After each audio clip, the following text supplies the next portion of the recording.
बिस्मिल्लाहिर्रहमानिर्रहीम। अस्सलाम वालेकुम डियर मेंबर्स, वेलकम करता हूँ आप लोगों को आज के प्रोडक्ट ट्रेनिंग सेशन में।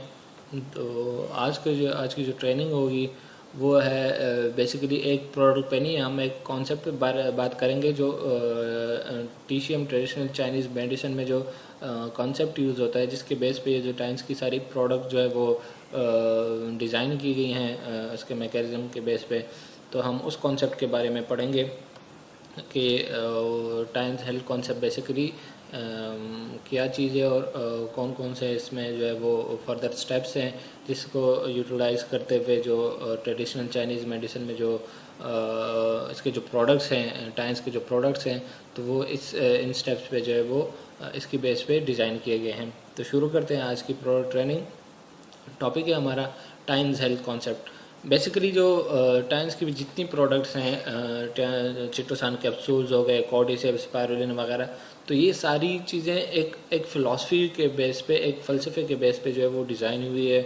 और वो जो TCM है, ट्रेडिशनल चाइनीज़ मेडिसिन है, ठीक है, उसमें भी ये कॉन्सेप्ट कॉमन है। टाइम्स हेल्थ कॉन्सेप्ट जो है, इसके क्या क्या कंपोनेंट्स हैं, इसमें टाइम्स हेल्थ कॉन्सेप्ट जो है वो बेसिकली 3 कंपोनेंट से मिलके बना है।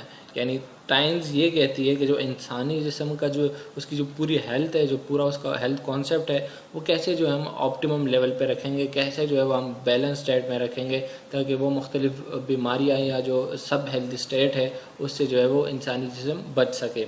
तो वो कंपोनेंट्स बेसिकली 3 कंपोनेंट्स हैं: क्लिनजिंग, रेगुलेटिंग, रिप्लेनिशिंग। ये 3 कंपोनेंट्स जब इसको हम जब पूरा करते हैं तो हमारी बॉडी को क्या हासिल होता है? प्रिवेंटिंग। इसका मतलब क्या है कि अगर हम ये 3 रिक्वायरमेंट्स पूरी करें इंसानी जिस्म के लिए, वो कौन कौन सी हैं? सबसे पहले क्लिनजिंग। क्लिनजिंग जिस तरह नाम से जाहिर है, यानी कि सफाई करना। दूसरे नंबर पे है रेगुलेटिंग, दुरुस्तगी करना, जितने भी ऑर्गन्स हैं उनको रेगुलेट करना। और रिप्लेनिशिंग। तो ये तीनों कंपोनेंट्स अगर हम पूरे करते हैं तो रिजल्टिंग जो हमारी बॉडी होगी, उसके नतीजे में जो हमारी बॉडी होगी वो क्या हासिल करेगी? प्रिवेंटिंग, यानी बचाव। मुख्तलिफ डिजीज़, जो मुख्तलिफ पैथोलॉजिकल कंडीशंस हैं, उससे जो है वो हमारी बॉडी बची रहेगी।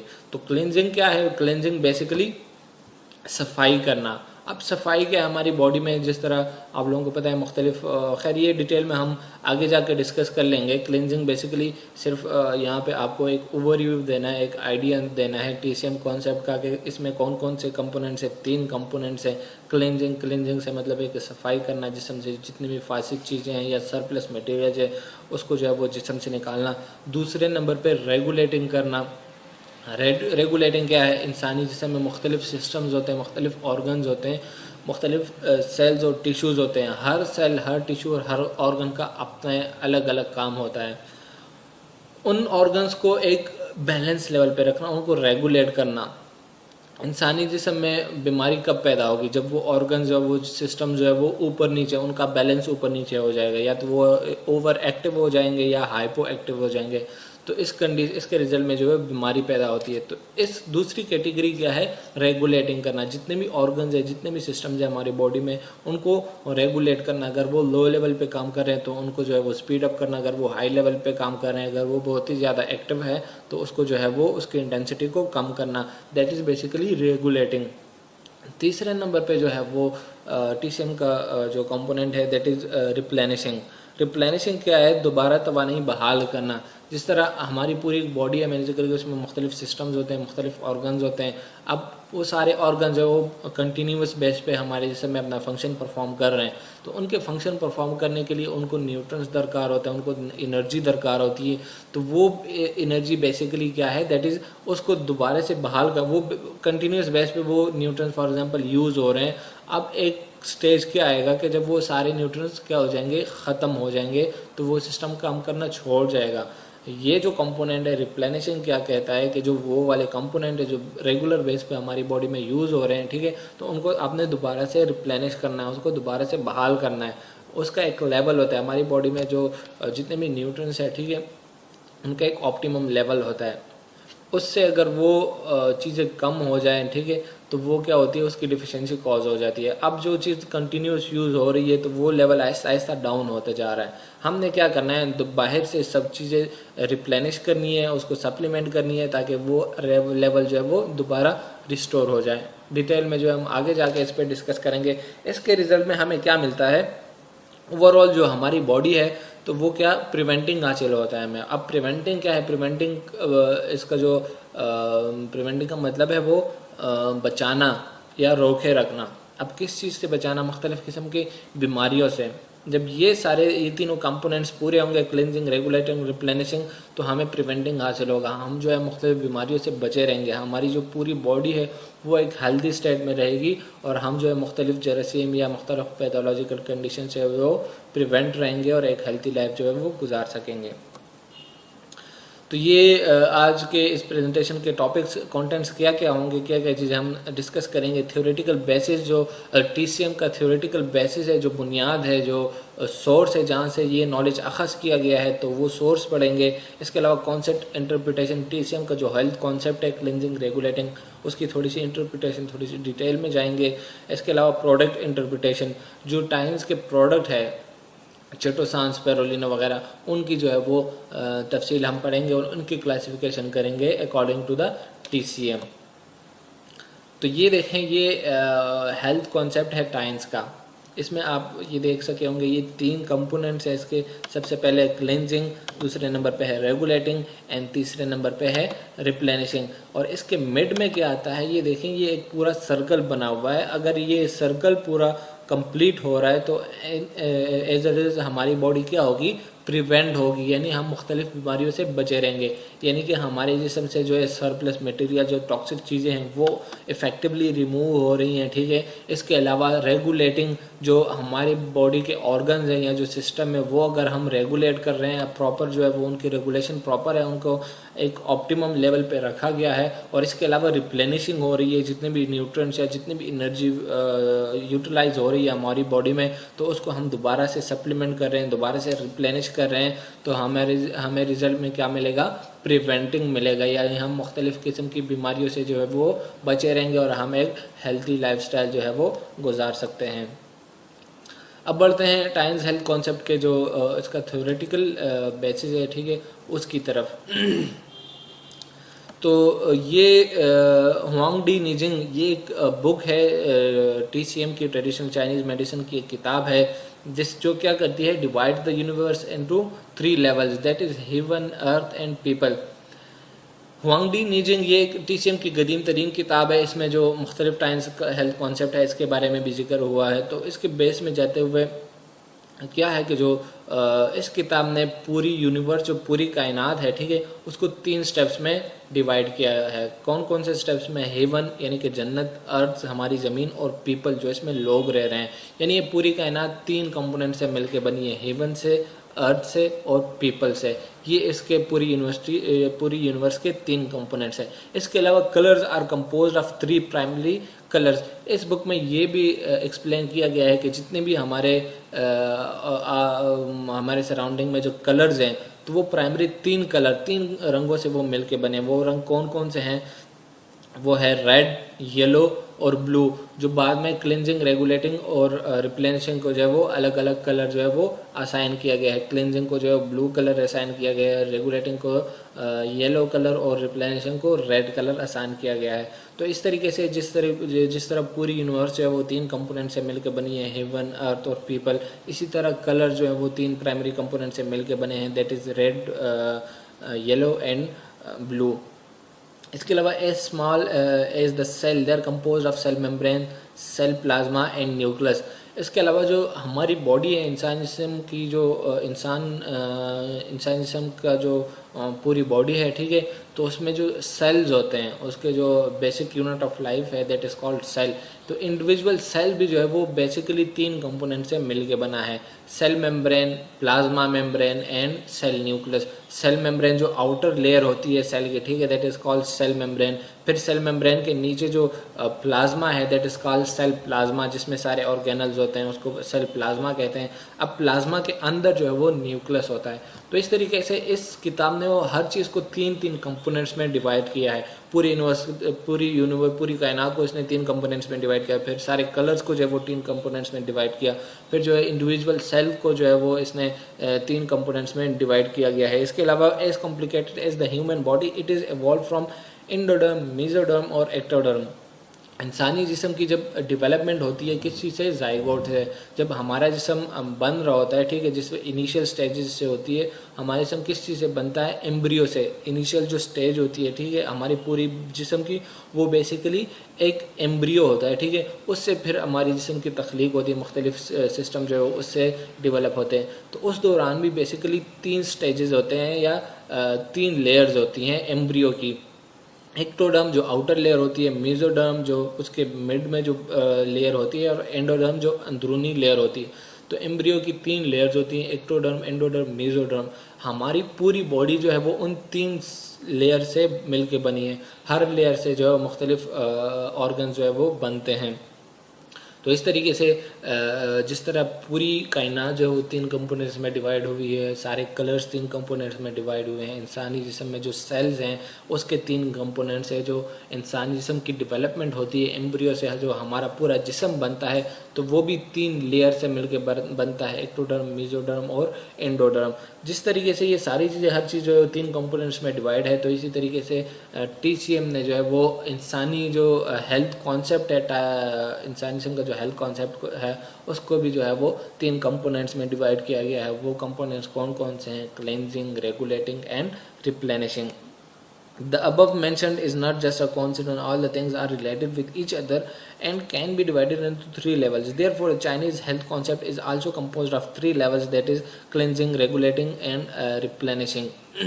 ठीक है, तो इंसानी जैसे ये ऊपर जो हमने चीज़ें डिस्कस की, ये कोई इत्तेफाकन नहीं है, ये एक फ़िलासफ़ी है। ये पूरे जो इंटर रिलेटेड चीज़ें हैं, यूनिवर्स जो तीन कंपोनेंट्स में डिवाइड है, इंसान जिस्म के सेल जो तीन कंपोनेंट्स में डिवाइड हैं, जो कलर्स हैं वो तीन कंपोनेंट्स में डिवाइड है। तो ये सारी चीज़ें कोई इत्तेफाकन नहीं हुई, बल्कि बाकायदगी से जो है वो हर चीज़ को एक दूसरे से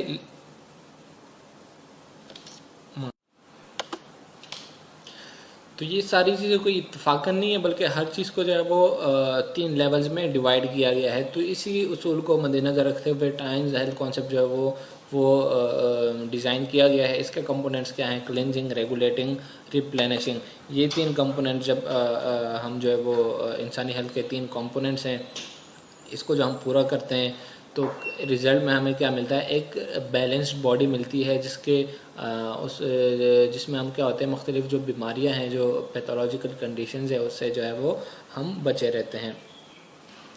Huangdi Nijing product of China culture is one of the most well known and oldest traditional Chinese medical classic. Huangdi Nijing ये क्या है? ये एक ट्रेडिशनल चाइनीज़ मेडिसिन की कदीम तरीन किताब है, and it is also first medical theory magnum opus which systematically discuss the physiology, disease, judgment, treatment and health maintenance. ये क्या है? इसमें मैग्नम ऑपस की थ्योरी जो वो डिस्कस हुई है, वो क्या करती है? जो मुख्तलिफ डिजीज़ है, इंसान जिस्म की जो फिजियोलॉजी है उसको डिस्कस करती है, उसको एक्सप्लेन करती है। इसके अलावा कुछ ट्रीटमेंट्स और जो हेल्थ मेंटेनेंस है जो है वो उसके बारे में इस किताब में जो है वो लिखा गया है। This book was written in the period between Warring States and Qin and Han dynasty more than 2000 year ago. ये किताब कितनी 2000 साल पहले की किताब है, और किस ज़माने में लिखी गई थी? किन एंड हान डायनेस्टी जो है वो चाइना में उस ज़माने में जो है वो ये किताब लिखी गई थी, और ये आज से तकरीबन 2000 साल कदीम तरीन जो है वो किताब है।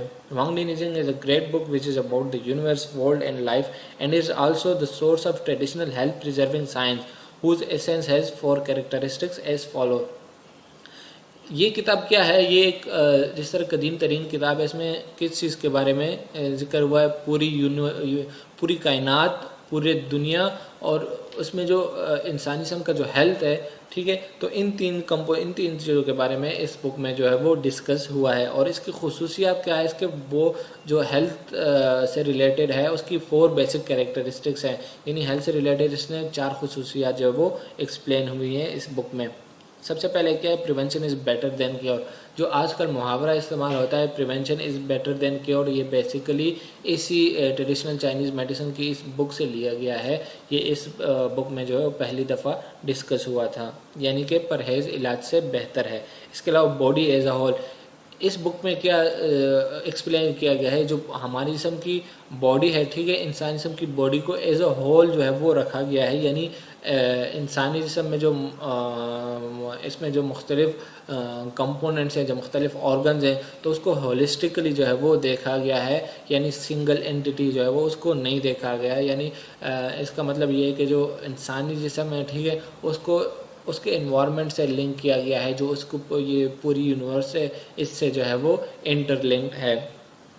इसके अलावा नरिशिंग एसेंस बेनिफिटिंग ची एंड रेगुलेटिंग स्पिरिट, इसमें क्या जो नरिशिंग ची को रेगुलेट करना, इसके अलावा रेगुलेटिंग स्पिरिट, जो स्पिरिट है उसको रेगुलेट करना, उसको कुव्वत बख्शना, and nourishing yin the basic components the basic for health preserving, जो यिन है हमारी बॉडी के लिए जो एनर्जी रिक्वायर्ड होती है, जिसे यिन और यान जो है वो दो चैनल्स हैं, यिन में जो एनर्जी फ़्लो करती है बेसिकली उसके बारे में जिक्र हो रहा है, यानी कि इंसानी जिस्म को यिन से नरिश करना। जब यिन से नरिश होगी तो उसको जो है वो प्रॉपर एनर्जी मिलेगी और मुख्तलिफ ऑर्गन्स और सिस्टम जो है इफेक्टिवली काम करेंगे। तो इसके 4 खुसूसियात हैं इस बुक की, जो इससे हेल्थ से रिलेटेड जो है वो इस बुक में डिस्कस हुई हुई हैं। Wang Dinijing says that clever people prefer prevention to cure of a disease and prefer a well preparation before a war to following the war। इस बुक में जो है वो क्या ये डिस्कस किया गया कि जो क्लेवर लोग हैं, जो होशियार लोग हैं, वो क्या कहते हैं, वो इस फ़लसफ़े पे यकीन रखते हैं कि prevention is better than cure, यानी इलाज से पहले जो है वो अपने आप को प्रिवेंट करो, अपनी हेल्थ जो इस लेवल पे रखो ताकि आप पे कोई बीमारी जो है वो अटैक ना कर सके। इसकी मिसाल ऐसे ही है जैसे आप फॉर एग्जांपल किसी जंग का ख़तरा है आप लोगों को, या आप पे कोई दुश्मन अटैक कर रहा है, तो आपने जो है पहले से ही अपनी तैयारी कर लेनी है ताकि वो दुश्मन आप पे जो है वो अटैक ना कर सके, बजाय इसके कि जब आप पे दुश्मन आएगा अटैक करेगा उसके बाद जो है वो आप जो तैयारी करोगे और दुश्मन को मार गिराने की तैयारी करोगे, तो एज ए रिज़ल्ट क्या होगा, आप जो खुद जो है वो डिस्पर्स हो जाएंगे, खुद जो है वो हार जाएंगे। तो आपने क्या करना है, ये बुक ये कहती है कि पहले से ही अपने आप को जो है वो आपने स्ट्रॉन्ग रखना है ताकि आप पे डिजीज़ जो है वो हमला ना कर सकें। That means it's important to take preventive measures before a disease, otherwise it is too late to dig a hole when one feels thirsty. And as to mold weapons after war happened, concept of prevention is implied in sentence above। ये जो ऊपर मिसाल दी गई है thirsty बंदे की, अब अगर फॉर एग्जांपल एक बंदे को प्यास लगी है, ठीक है, अब वो ये नहीं करेगा कि पहले तो प्यास लगने का वेट करेगा कि मुझे प्यास लगेगी, प्यास लगने के बाद जो वो कुआं खोदेगा, उसे कुआं खोदने के बाद जो है वो उससे पानी निकाल के पिएगा, बल्कि उसे क्या करना चाहिए, जो क्लेवर लोग हैं उन्होंने पहले से ही जो अपने लिए कुआं खोदना है, पानी का बंदोबस्त करना है, पानी का इंतज़ाम करना है ताकि उनको जब भी प्यास लगे तो वो उससे जो है वो उसी टाइम पे। इसी तरीके से वार की जंग की मिसाल दी गई है कि जंग छिड़ने के बाद जो वो ये जितने भी जो लोग हैं उन्हें पहले से ही जंग की तैयारी करनी है। अगर उनको किसी जंग का ख़तरा है, दुश्मन का ख़तरा है, तो उतने अपने हथियार या अपने जितने भी प्रिवेंटिव डिफेंसिव मेजर्स है वो पहले से ही अपनाने हैं ताकि जो वॉर इनिशिएट होने के बाद जो है उनके पास इफ़ेक्टिव डिफेंस सिस्टम हो। तो ये चीज़ें क्या मकसद क्या है, इस बुक में जो है वो एम्फेसाइज जोर इस बात पे दिया गया है कि आप लोगों ने क्या करना है, अपनी हेल्थ को जो है वो पहले से ही स्ट्रॉन्ग रखना है ताकि आप जो है मुख्तलिफ डिजीज़ से बच सके।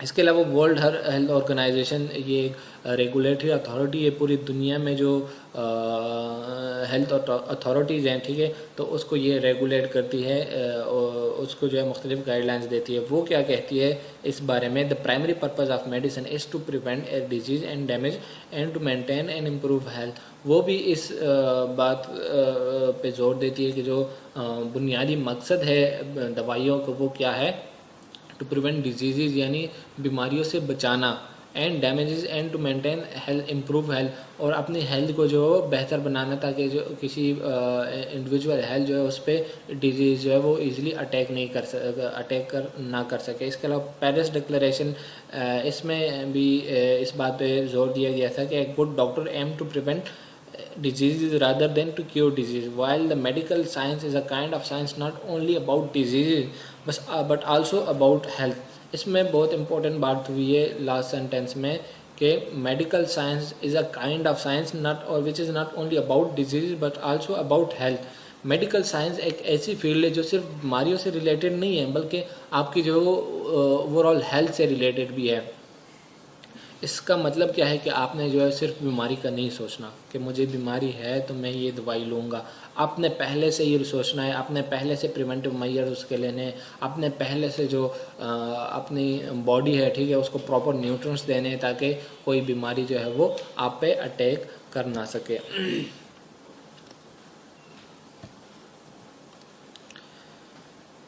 इसके अलावा आते हैं टेंस हेल्थ कॉन्सेप्ट की इंटरप्रिटेशन की तरफ। अब आते हैं मेन चीज़ की तरफ, जो टेंस हेल्थ कॉन्सेप्ट है कि वो किन चीज़ों, किन कंपोनेंट से मिलकर बना है। Deep understanding of tense health concept according to concept of preventive treatment of diseases. जो टेंस हेल्थ कॉन्सेप्ट है, ठीक है, उसको कितने कंपोनेंट्स में डिवाइड किया गया है? 3 कंपोनेंट्स में, क्लींजिंग, रेगुलेटिंग, रिप्लेनिशिंग। पहला जो है वो उसमें पहला कंपोनेंट्स में है क्लेंजिंग। क्लेंजिंग का क्या, जिस तरह नाम से जाहिर है, क्लेंजिंग यानी कि सफाई। इसमें फिर 2 चीज़ें आती हैं।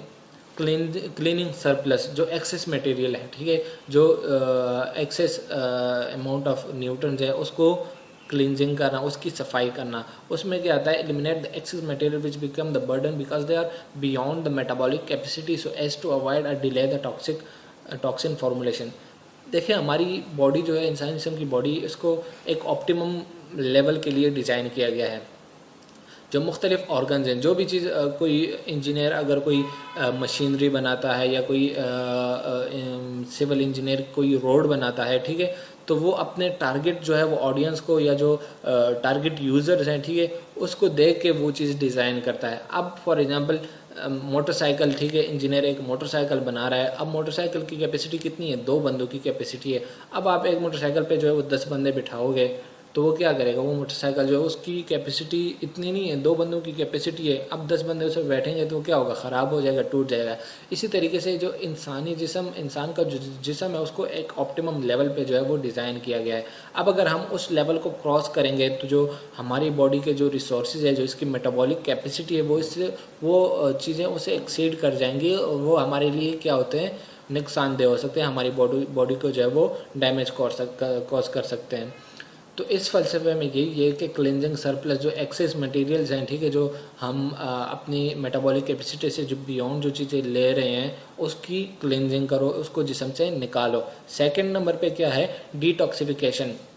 Remove the toxic substance in the body and help the body to heal.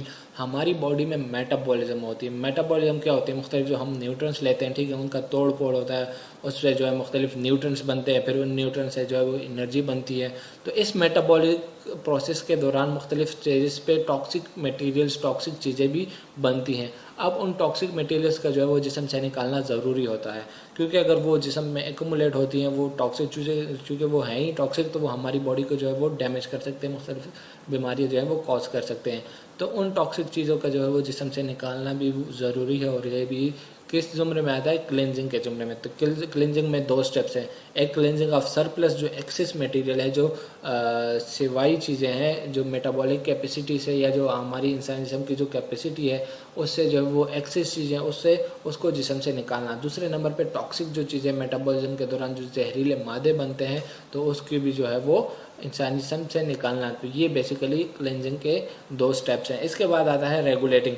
Adjust imbalance, achieve the consistency of systems and tissues and body so as to prevent diseases. Adjust mentality, adjust the mental and emotional health. अच्छा, देखिए, जो second number पे है वो है regulating. अब regulating में क्या आता है? रेगुलेटिंग बेसिकली जो हमारी बॉडी है, ठीक है, उसमें मुख्तलिफ ऑर्गन्स होते हैं, मुख्तलिफ सिस्टम्स होते हैं, सेल्स होते हैं। हर ऑर्गन, हर सिस्टम, हर सेल का जो अपना अपना काम होता है, वो अपनी जगह पे अपना फंक्शन परफॉर्म कर रहा होता है। अब बाज़ों क्या आता है कि इन चीज़ों में इम्बैलेंस आता है। एक सिस्टम जो है या फॉर एग्जांपल एक ऑर्गन है, ठीक है, वो बैलेंस तब रहेगा जो जिस तरीके से उसको डिज़ाइन किया गया वो अपना फंक्शन परफॉर्म कर रहा है।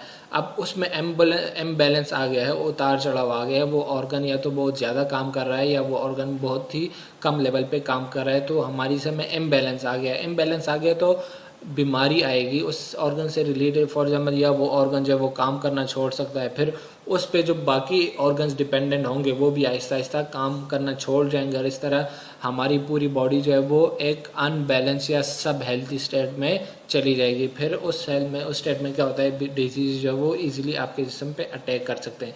फॉर एग्जांपल लेट सपोज हम मुदाफ़ियती निज़ाम का जो है वो मिसाल लेते हैं, ठीक है। इंसानी जिस्म में मुदाफ़ियती निज़ाम है, उसको एक तरीके से एक लेवल के लिए डिज़ाइन किया गया है ताकि वो उस लेवल पे उसने अपना फंक्शन परफॉर्म करना है।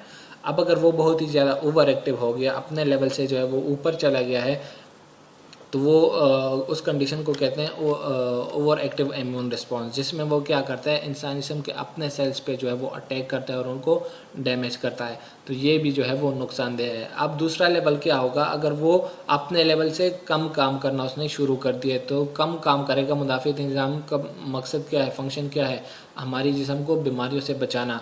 अब अगर वो कम लेवल पे काम कर रहा है और वीक है, इम्यून सिस्टम हमारा वीक है, तो वो मुख्तलिफ़ बीमारियाँ जो है, मुख्तलिफ़ वायरसेस, बैक्टीरिया ईजीली हमारे जिस्म पे अटैक कर सकते हैं। तो इस तरीके से इस दूसरे कंपोनेंट में हम क्या करते हैं, जो इम्बैलेंस है, ठीक है, जो उतार चढ़ाव है मुख्तलिफ़ ऑर्गन्स और सिस्टम में, उसको एक बैलेंस लेवल पे रखते हैं। इसके अलावा मेंटल दो चीज़ें होती है, फिजिकल हेल्थ और मेंटल हेल्थ, ठीक है। फिजिकल हेल्थ क्या है कि मेरे हाथ में पेन नहीं है, मेरा हार्ट प्रॉपर फंक्शन कर रहा है, मेरे लंग्स प्रॉपर फंक्शन कर रहे हैं, मेरे स्टमक में कोई पेन नहीं है, that is all physical health. मैं फिजिकली जो है वो मेरे हाथ पैर ठीक है, मैं जो है वो कोई डिसेबिलिटी मुझ में नहीं है, that is called physical health. Mental health क्या है, जो दिमागी सेहत है, मुझे दिमागी सुकून नहीं है, मुझे जो है गुस्सा ज़्यादा आता है, मैं डिप्रेस रहता हूँ, दैट इज़ मेंटल हेल्थ। जिस तरीके से फिजिकल हेल्थ को बैलेंस रखना है, इस तरीके से हमने मेंटल हेल्थ को भी जो है वो बैलेंस रखना है। हम तो ना ज़्यादा बहुत ही ज़्यादा ओवर एक्टिव हो सकते हैं मेंटली, अगर ओवर एक्टिव रहेंगे, ठीक है, तो दैट इज़ कॉल्ड एंग्जाइटी, ठीक है, हम एंग्जाइटी में चले जाते हैं। अगर हम बहुत ही ज़्यादा मेंटल हेल्थ हमारे वीक है तो हम डिप्रेशन में चले जाते हैं। तो हमने जो है अपने मेंटल हेल्थ को भी जो है वो किस लेवल पे रखना है, उसको रेगुलेट करना है और एक बैलेंस लेवल पे रखना है। तो इस तरीके से जो रेगुलेटिंग है, इसमें भी फर्दर दो कंपोनेंट्स है। एक फिजिकल हेल्थ को जो है बैलेंस रखना है, इसमें मुख्तलिफ जो बॉडी में ऑर्गन्स है, सिस्टम्स है, वो क्या उसको एक बैलेंस लेवल पे रखना ताकि इफेक्टिवली वो अपना फंक्शन परफॉर्म करे, और अपने मेंटल हेल्थ को जो है वो उसको बैलेंस रखना ताकि वो भी अपना जो मेंटल बैलेंस है वो भी हमारी बॉडी को प्रोवाइड करे। नेक्स्ट स्टेप में आता है रिप्लेनिशिंग। रिप्लेनिशिंग बेसिकली क्या है, जो हमारी बॉडी में, मैंने जिक्र किया, हमारी बॉडी में मुख्तलिफ ऑर्गन्स होते हैं, मुख्तलिफ सिस्टम्स होते हैं। फॉर एग्जांपल सर्कुलेटरी सिस्टम एक सिस्टम है, ठीक है। डाइजेस्टिव सिस्टम जो निज़ाम हाज़मा है, ठीक है, ये भी एक सिस्टम है। ऑर्गन्स कौन कौन से हैं, हार्ट है, लंग्स हैं, स्प्लीन है, किडनीज है, ये सारे ऑर्गन्स हैं। सारे ऑर्गन्स जब फंक्शन परफॉर्म करते हैं, ठीक है, हर ऑर्गन का जो है वो अलग अलग फंक्शन होता है। हार्ट का क्या फंक्शन है, ब्लड पंप करना, पूरी बॉडी को ब्लड सप्लाई करना। इसके अलावा किडनी का क्या फंक्शन है, डिटॉक्सिफिकेशन करना, ब्लड को प्यूरिफाई करना। इसके अलावा स्टमक का क्या फंक्शन है, डाइजेशन करना, हम जो खुराक लेते हैं उसको डाइजेस्ट करना, उसको हज़म करना। तो जितने भी ऑर्गन्स है वो अपना फंक्शन जो है परफॉर्म करने हैं, अब परफॉर्म करते हैं। अब हर ऑर्गन जो है उसको फंक्शन परफॉर्म करने के, हर ऑर्गन का अपना फंक्शन परफॉर्म करने के लिए न्यूट्रिएंट्स रिक्वायर्ड होते हैं। वो न्यूट्रिएंट्स क्या होते हैं, हमारी बॉडी में जो है वो उनका एक ज़ख़ीरा होता है, एक स्टोर होता है, वो वहाँ से जो है वो न्यूट्रिएंट्स यूटिलाइज़ करते हैं। अब क्या होता है कि जब कोई चीज़ रेगुलर बेस पे काम कर रही है, रेगुलर बेस पे वो न्यूट्रिएंट्स जो है वो यूटिलाइज़ हो रहे हैं, ठीक है, तो उनका लेवल जो है आहिस्ता आहिस्ता कम होता जाता है। अब हमने क्या करना है, उस लेवल को दोबारा मेंटेन रखना है, क्योंकि अगर वो सारे डिप्लीट हो गए, वो न्यूट्रिएंट सारे हमारी जिस्म से ख़त्म हो गए, तो इस पे डिपेंडेंट जो ऑर्गन्स हैं वो सारे काम करना छोड़ जाएंगे, और ओवरऑल जो हमारी जो ऑर्गन्स है वो जो है वो हमारी बॉडी को डैमेज कर सकते हैं। तो क्या करना है, हमने जो न्यूट्रिएंट्स हैं उनको दोबारा से जो है रिप्लेनिश करना है, उनका न्यूट्रिएंट जो वो दोबारा अपने लेवल तक लेके आना है। तो दैट इज़ बेसिकली क्या है, रिप्लेनिशिंग। इसको जो है वो रिप्लेनिशिंग कहते हैं। ये क्या करती है, improve the metabolism and prevent disease. जो मुख्तलिफ मेटाबॉलिज्म होती है, ठीक है, ये न्यूट्रंस उसके लिए रिक्वायर्ड होती हैं। तो जब हम न्यूट्रंस दोबारा से रिप्लेनिश कर रहे हैं तो वो मेटाबॉलिज्म जो है वो इम्प्रूव हो रही है और हम जो है मुख्तलिफ बीमारियों से बचे रहते हैं। इसके अलावा strengthen, improve and restore sub health resultant from certain nutrient deficiency. जिस तरह मैंने जिक्र किया, मुख्तलिफ चीज़ें, मुख्तलिफ ऑर्गन जो है वो इन न्यूट्रंस को यूटिलाइज़ कर रहे होते हैं, ठीक है। अब अगर खुदा न खास्ता न्यूट्रन की डिफिशिएंसी आ गई, ये हमने जो है प्रॉपर रिप्लेनिश नहीं किए, ठीक है, वो न्यूट्रन डिफिशिएंट हो गए, उनकी कमी वाक़ हो गई हमारे जिस्म में, तो क्या होती है, मुख्तलिफ बीमारियों से रिलेटेड हो सकती हैं। तो ये क्या करता है, उस डिफिशिएंसी को जो है वो बचाता है। इसके अलावा compensate nutrient supplement to prevent to patients improve the healing capacity and recover the level. ये कंपेंसेट करता है, जो जितने न्यूट्रंस लॉस होते हैं तो ये उनकी कंपेंसेशन करता है, उनको दोबारा जो है वो रिप्लेनिश करता है और उनका जो ऑप्टिमम लेवल है वो मेंटेन रहता है। अब ये 3 कंपोनेंट्स तो हमने डिस्कस कर लिए, क्लेंजिंग, रेगुलेटिंग, रिप्लेनिशिंग। क्लेंजिंग में क्या होता है, क्लेंजिंग में बेसिकली 2 चीज़ें, एक तो सरप्लस चीज़ें जो एक्स्ट्रा मवाद है उसका जिस्म से निकालना, दूसरे नंबर पे जो टॉक्सिक जहरीले मवाद है उसको जिस्म से निकालना, दैट इज़ क्लेंजिंग। रेगुलेटिंग में क्या होता है, रेगुलेटिंग में हम अपनी फिजिकल और मेंटल हेल्थ को रेगुलेट करते हैं, बैलेंस लेवल पे रखते हैं ताकि वो इफेक्टिवली जो है वो अपना फंक्शन परफॉर्म करे। और थर्ड कैटेगरी जो है रिप्लेनिशिंग की, रिप्लेनिशिंग में हम क्या करते हैं, जो मुख्तलिफ न्यूट्रंस होते हैं हमारी बॉडी में, जो रेगुलर बेस पे जो न्यूट्रंस यूटिलाइज हो रहे हैं उनकी दोबारा रिप्लेनिशिंग करते हैं, उनकी सप्लीमेंटिंग करते हैं ताकि वो न्यूट्रंस लेवल जो है वो हमारा ऑप्टिमम लेवल पे रहे और हमें जो है वो न्यूट्रिएंट्स की डिफिशिएंसी ना हो। अब ये 3 कंपोनेंट जब हम अपनी जिस्म के लिए प्रोवाइड करते हैं, इन 3 चीज़ों को हम अपने जिस्म के लिए पूरा करते हैं, तो रिजल्ट में हमें क्या मिलता है, प्रिवेंटिंग मिलता है। प्रिवेंटिंग का मतलब है बीमारी से रोकना। achieve the balance and coordination of human body by way of cleansing, adjustment and supplementing so as to realize immune regulation and preventive care. Preventive treatment of diseases, preventing disease from exacerbating, recovering after disease and healthy people prevention सब health। देखिए इसमें सारी चीज़ें आती हैं। जब 3 components हमने पूरे कर लिए तो सबसे पहले जो हमारी बॉडी एक बैलेंस स्टेट में रहेगी। बैलेंस स्टेट में जब रहेगी तो हम मुख्तलिफ बीमारियों से बचे रहेंगे और हम पे जो है बीमारियाँ ईजीली अटैक नहीं कर सकती। अब ऐसे लोग जिनको ऑलरेडी बीमारी हो गई है, ठीक है, उनका पहले जो है वो हेल्थ कंडीशन ठीक नहीं थी, क्लींजिंग नहीं हुई, रेगुलेटिंग नहीं हुई, रिप्लेनिशिंग नहीं हुई, वो एक डिजीज़ कंडीशन में चले गए। उसके बाद जब हम ये TCM कॉन्सेप्ट फॉलो करते हैं, क्लींजिंग, रेगुलेट, रिप्लेनिशिंग करते हैं, तो वो क्या करती है, वो जो बीमारी है उसको एग्जैसरबेट होने नहीं देती, उसको और बढ़ने नहीं देती, उसको जो है वो रोके रखती है। तो इसको ये भी जो है प्रिवेंटिंग की ज़ुमरे में आता है। इसके अलावा रिकवरिंग आफ्टर डिजीज़, इसके अलावा डिजीज़ की रिकवरी में भी मदद देती है। अब ऐसे लोग जिनको जो है वो बीमारी हो रही है, अब वो रिकवरी क्या करेगी, हमारी बॉडी खुद करेगी। जो इम्यून सिस्टम है वो क्या करता है, हमारी बॉडी से जो डैमेज सेल्स है उनको निकालता है। तो हम अगर हमारे सारे ऑर्गन जो है वो प्रॉपर काम कर रहे हैं तो इंसानी जिस्म जो है वो ख़ुद अपने आप को जो है वो हील करती है और उस बीमारी को जो है वो आहिस्ता आहिस्ता ख़त्म करती है। तो हर स्टेज में जो है वो ये TCM कॉन्सेप्ट जो है वो हम यूज़ कर सकते हैं। TCM फ़लसफ़े को जो है वो हम हर स्टेज में यूज़ कर सकते हैं। ये हमें बीमारी से भी बचा सकती है।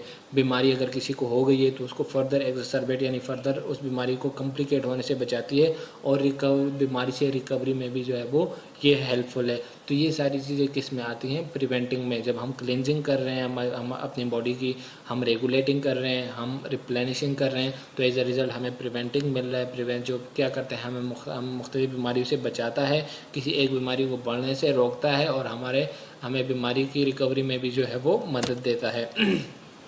तो ये था ओवरऑल जो है वो टाइम्स हेल्थ कॉन्सेप्ट। इसको समराइज़ करते हैं, कम्प्रिहेंसिव ब्रीफ करते हैं टाइम्स हेल्थ कॉन्सेप्ट को। इसमें कौन से कंपोनेंट्स है, क्लेंजिंग है, रेगुलेटिंग है एंड रिप्लेनिशिंग। क्लेंजिंग क्या करता है, cleansing remove the body extra and toxic substances. Cleansing क्या करता है, बेसिकली जो एक्स्ट्रा चीज़ें हैं, जो सरप्लस चीज़ें हैं, इजाफी मवाद है, उसको जिस्म से निकालता है एंड टॉक्सिक जो जहरीली चीज़ें हैं उसको जिस्म से निकालता है। रेगुलेटिंग क्या करता है, achieve the body balance of body function. जितने भी बॉडी में जो हमारे ऑर्गन्स होते हैं, जो मुख्तलिफ फंक्शंस परफॉर्म होते हैं हमारी बॉडी में, जो मुख्तलिफ सिस्टम्स हैं, उनका बैलेंस जो है वो अचीव करना, दैट इज़ किसका काम है, रेगुलेटिंग का। जो मुख्तलिफ मुख्तलिफ ऑर्गन्स हैं उनको बैलेंस लेवल पे रखता है ताकि वो इफेक्टिवली अपना फंक्शन परफॉर्म करे और हम मुख्तलिफ बीमारियों से जो है वो बचे रहें। तो दूसरे नंबर पे रेगुलेटिंग आता है। तीसरे नंबर पे तीसरा जो कंपोनेंट है दैट इज़ रिप्लेनिशिंग। रिप्लेनिशिंग क्या करता है, रियलाइज बैलेंस न्यूट्रिशन, जो बैलेंस खुराक है ठीक है उसको जो है वो प्रोवाइड करता है। इंसानी जिस्म के लिए जो न्यूट्रिएंट्स रिक्वायर्ड होते हैं उनको रिप्लेनिश करता है, उनको सप्लीमेंट करता है ताकि उनका लेवल जो है वो ऑप्टिमम लेवल पे रहे, उनकी न्यूट्रिएंट की डिफिशिएंसी जो है वो ना रहे। अब ये तीन चीज़ें जब हो गई हैं ठीक है, तो एज अ रिजल्ट हमें क्या मिलता है, प्रिवेंटिंग।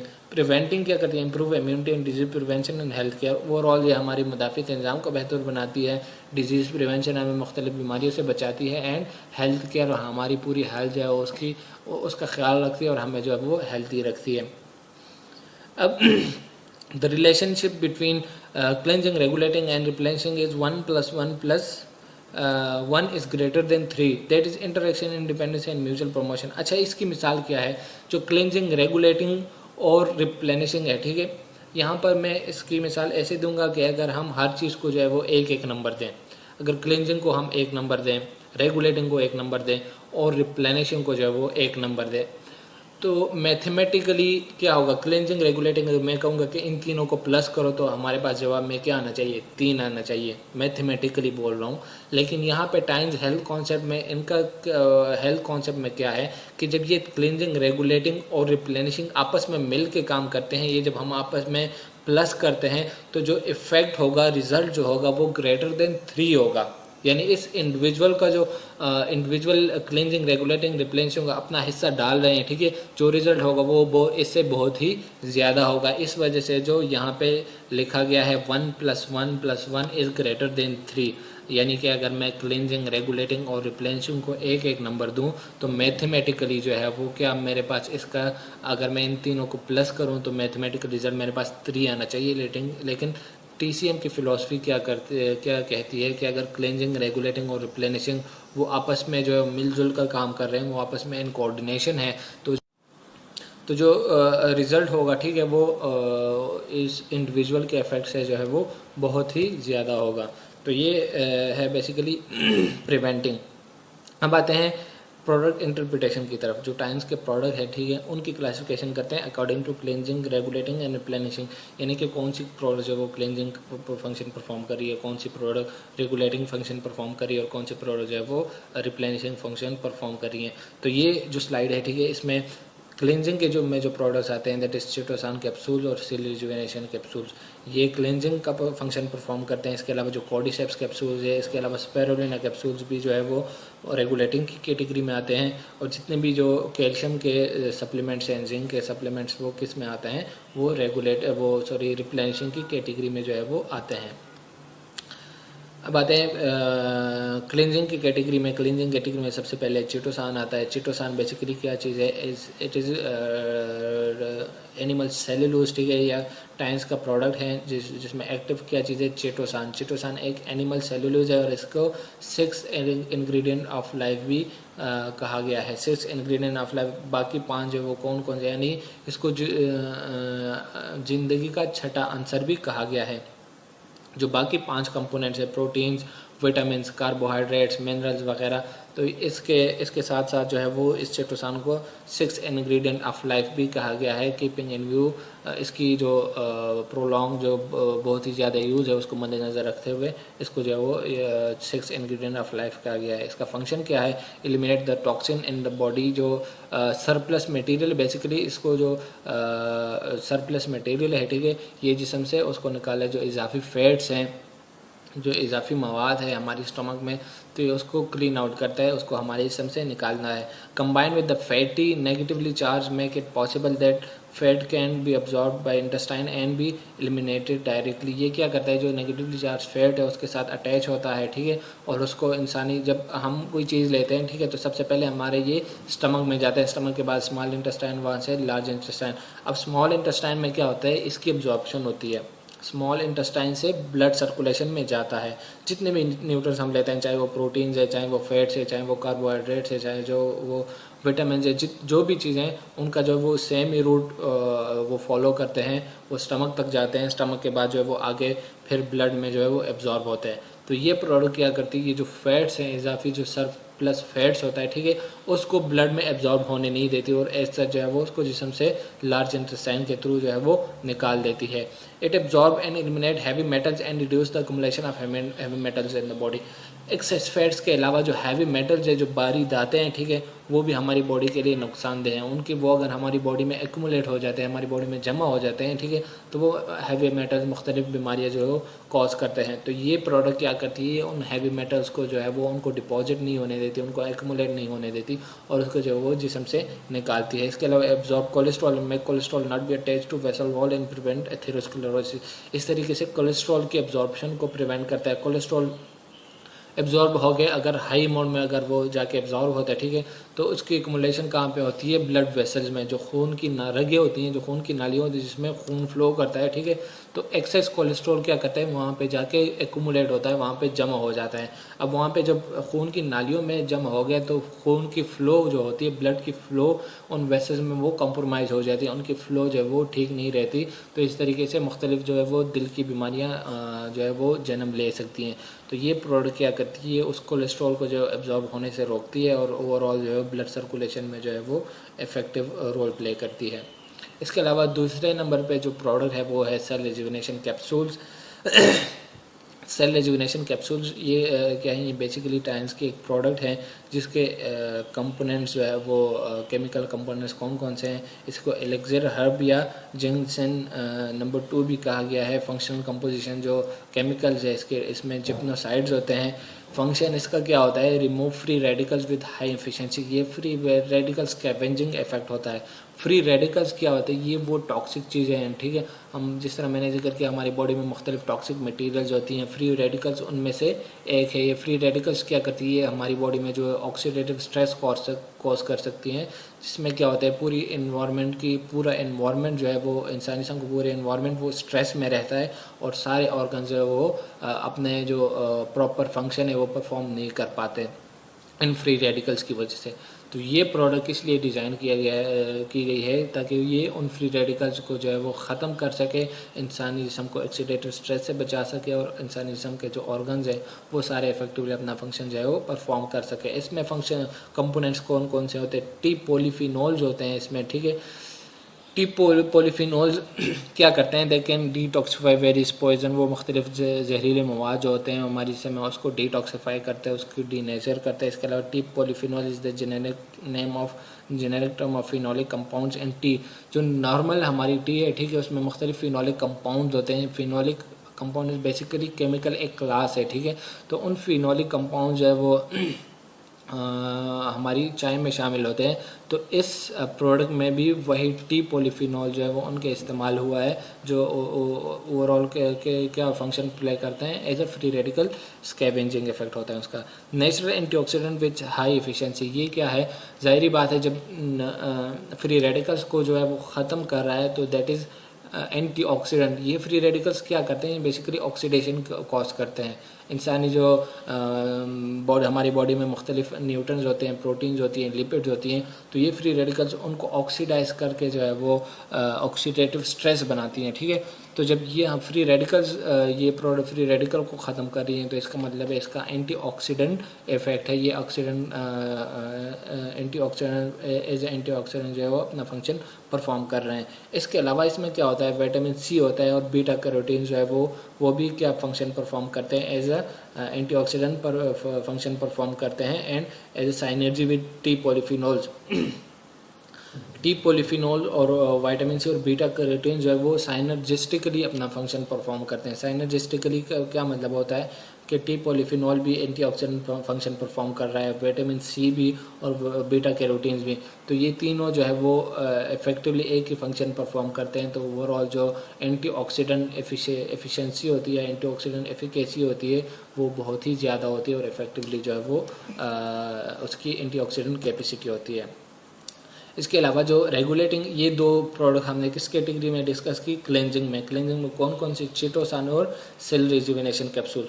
चिटोसान क्या करता है, जो सरप्लस मटेरियल है, जो एक्सेस मटेरियल है, उसको जिस्म से निकालता है। सेल रिजुविनेशन कैप्सूल क्या करता है, जो टॉक्सिक चीज़ें हैं, जो टॉक्सिक फ्री रेडिकल्स है, उसको जो है वो जिस्म से निकालता है। अब आगे बढ़ते हैं रेगुलेटिंग कैटेगरी की तरफ। रेगुलेटिंग कैटेगरी में हमने क्या डिस्कस किया कि इसमें जो है वो क्या होना चाहिए, मुख्तलिफ ऑर्गन जो है, मुख्तलिफ सिस्टम जो हमारी बॉडी में है, ठीक है, उनको एक बैलेंस लेवल पे होना चाहिए। अगर वो वीक हैं, कमज़ोर हैं, लो लेवल पे काम कर रहे हैं तो उसके फंक्शन को इम्प्रूव करना चाहिए। अगर वो बहुत ही ज़्यादा ओवर एक्टिव है तो उसकी इंटेंसिटी को कम रखना चाहिए। इस कैटेगरी में कौन सी प्रोडक्ट है, कॉर्डिसिप्स कैप्सूल्स। कॉर्डिसिप्स साइनेंसिस बेसिकली एक फंगस है, ठीक है, जो फंगस नहीं, सॉरी, कॉर्डिसिप्स साइनेंसिस बेसिकली एक इंसेक्ट है, ठीक है, जो इसको कॉर्डिसिप्स साइनेंसिस को मुख्तलिफ टेक्नोलॉजी के बाद मुख्तलिफ टेक्नोलॉजी से पास करके इसको एडिबल बनाया गया है। इसको इस प्रोडक्ट में जो है वो इनकॉर्पोरेट किया गया है। इसको क्या कहते हैं, golden grass among 3 Chinese tonic medicine, इसको गोल्डन ग्रास भी कहा गया है। इसके इंग्रेडिएंट्स क्या होते हैं, एक्टिव कंपोनेंट्स जो है वो कॉर्डिसिप्स पॉलीसेकेराइड, कॉर्डिसिपिक एसिड और एडेनोसिन, ये इसकी केमिकल कंपोजिशन होती है। केमिकल कंपोनेंट्स इसमें कौन कौन से होते हैं, कॉर्डिसिप्स पॉलीसेकेराइड, कॉर्डिसिपिक एसिड और एडेनोसिन। फंक्शन ये क्या परफॉर्म करते हैं, बाई डायरेक्शनल इम्यूनिटी, जो इम्यून सिस्टम है उसको जो है वो इम्प्रूव करते हैं। Antioxidant and anti cancer and cancer prevention, जो मुख्तलिफ इम्यून सिस्टम है, ठीक है, उसको एक लेवल पे रखते हैं। तो वो क्या करता है, जो कैंसर है, ठीक है, तो उसको प्रिवेंट करते हैं। इसके अलावा इनहिबिट सेनेसिन, जो बुढ़ापे, जो एजिंग का प्रोसेस है, ठीक है, उसको इनहिबिट करते हैं, उसको रोकते हैं। प्रोटेक्ट हार्ट एंड ब्रेन, जो दिल और दिमाग की बीमारियां हैं, ठीक है, तो उससे प्रिवेंट करते हैं। Protect lungs, kidneys and liver, और जो हमारे लंग्स हैं, किडनीज हैं और लिवर है, तो उसको जो है वो प्रिवेंट रखता है। इन सारे ऑर्गन्स को जो है बैलेंस लेवल पे रखता है। ये सारे ऑर्गन्स क्या करते हैं, बैलेंस लेवल पे काम करते हैं और अपना फंक्शन जो है वो इफेक्टिवली परफॉर्म करते हैं। और इस तरीके से जो इससे रिलेटेड जो बीमारियां हैं उनसे जो है वो हम बचे रहते हैं। तो ये सारी चीज़ें हमने डिस्कस की। अब रिप्लेनिशिंग कैटेगरी में कौन से प्रोडक्ट आते हैं, जो कैल्शियम के पाउडर हैं, जितने कैल्शियम के जितने भी प्रोडक्ट्स हैं वो सारे रिप्लेनिशिंग कैटेगरी में आते हैं। तो ये सारी एक समरी है उन सारे प्रोडक्ट्स की, जिसमें क्लेंजिंग में कौन कौन से हैं, चिटोसान कैप्सूल, सेल रिजुविनेशन कैप्सूल आते हैं, रेगुलेटिंग में कॉर्डिसिप्स कैप्सूल्स आते हैं, और रिप्लेनिशिंग में जो है वो न्यूट्रिशन सुपर कैल्शियम पाउडर, जितने भी कैल्शियम के जितने भी प्रोडक्ट्स हैं वो सारे जो है वो रिप्लेनिशिंग कैटेगरी में जो है वो आते हैं। अब ये एक फार्मूला डिज़ाइन किया गया है आपकी जो नॉर्मल ऑप्टिमम हेल्थ है, आपको हेल्दी रखने के लिए ये फार्मूला डिज़ाइन किया गया है। अगर आप इसको इस्तेमाल करते हैं तो आपकी जो पूरी हेल्थ है वो क्या रहेगी, आप एक हेल्थी लाइफस्टाइल जो है वो गुजार सकेंगे। आपके जिस्म में से क्लेंजिंग भी होगी, आपके जिस्म की रेगुलेटिंग भी होगी और आपके जिस्म की रिप्लेनिशिंग भी होगी। वो फार्मूला क्या है, वो है चिटोसान 1 बोतल, इसके अलावा सेल रिजुविनेशन कैप्सूल 2 बोतल, कॉर्डिसिप्स कैप्सूल 1 बोतल और टाइम्स न्यूट्रन कैल्शियम पाउडर जो है वो उसके 4 बॉक्सेस। तो अगर आप इस प्रोडक्ट को जो है वो इस फार्मूले को इस्तेमाल करते हैं तो ओवरऑल आपकी जो है वो एक हेल्दी लाइफस्टाइल गुजारेंगे। आपके जितने भी ऑर्गन है वो इफेक्टिवली अपना फंक्शन परफॉर्म करेंगे। आपके जितने भी न्यूट्रिएंट्स हैं, ठीक है, वो प्रॉपरली इफेक्टिवली जो वो रिप्लेनिश हो रहे होंगे और आपकी बॉडी में जो सरप्लस मटेरियल है, जो टॉक्सिक चीज़ें हैं, तो वो भी जो है वो रिमूव होंगी। तो ये फार्मूला एक कम्बिनेशन है मुख्तलिफ प्रोडक्ट्स का, जिसको यूटिलाइज़ करते हुए हम एक हेल्दी लाइफस्टाइल जो है वो गुजार सकेंगे। तो ये था आज के प्रेजेंटेशन के बारे में। आज हमने क्या डिस्कस किया, टाइम्स हेल्थ कॉन्सेप्ट हमने डिस्कस किया कि बेसिकली टाइम्स हेल्थ कॉन्सेप्ट कौन कौन से कंपोनेंट से मिलकर बना है। 3 कंपोनेंट्स होते हैं उसमें, क्लेंजिंग, रेगुलेटिंग और रिप्लेनिशिंग। क्लेंजिंग क्या करती है, हमारी जिस्म से मुख्तलिफ जो टॉक्सिक चीज़ें हैं या जो सरप्लस चीज़ें हैं, जो इजाफी मवाद है, उसको हमारे जिस्म से निकालती है। रेगुलेटिंग क्या करती है, जो हमारे बॉडी में जो मुख्तलिफ सिस्टम है या जो ऑर्गन्स हैं उनको एक रेगुलेट, एक बैलेंस लेवल पे रखती हैं ताकि वो इफेक्टिवली अपना फंक्शन